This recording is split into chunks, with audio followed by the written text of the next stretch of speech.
শ্বশুরবাড়ি যাচ্ছি রে, 5 কেজি তরমুজ নিছি, 2 কেজি মিষ্টি নিছি। শরীর তো আমার সেই খুশি হয়ে যাবে আজকে। ও বউ কবি, ও গো আসো। আল্লাহ, ও বউ কবি আব্বার আসো। কে রে বউকে আব্বা কবি রে? আব্বা কবি না সৌরি। তুমি জামা একটা জামা বাচ্চা, আসো আসো আসো। এ ভাই, বৃষ্টি পড়েছে, দাওয়ার ডাক পড়েছে, ফিরিং হয়েছে, আপনি কি করেন? যান বাদ দেন, নিজে একবারে ঘোরাফেরা করলেন, বাদ দেন।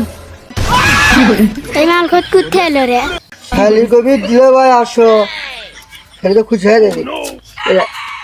মানে খালি নেই, ও বউ কবি দিলা ভাই আসো। হ্যাঁ, বউ দিলে গেলে কিছু বললাম যাই। হাতে আবার একবারে পানা আছে রে, এক গাছ শুকিয়ে আছে। আমার শরীরে পান খেতে সেই ভালোবাসে। 5 কেজি তরমুজ নিলাম, 2 কেজি মিষ্টি দিলাম, একবারে পান এক গাছ শুকিয়ে নিলাম। আরে আগে শরীর আছে তো খাবাও হবি রে, কবজি ডুবে দেখামো। এ ভাই কুড়ি যাচ্ছ? এ ভাই কি আছে? আমি শ্বশুর বাড়ি যাচ্ছি। এটা পচা কাটল, এটা আম পচা, বউলের তলা আবার সিন্ডেল। 5 কেজি তরমুজ, 2 কেজি মিষ্টি, বগুড়ার তেলা 500 করে। ভাই আপনার কাছে পচা কাটার আম মনে হলো? তো মাথা খায়া দিল রে।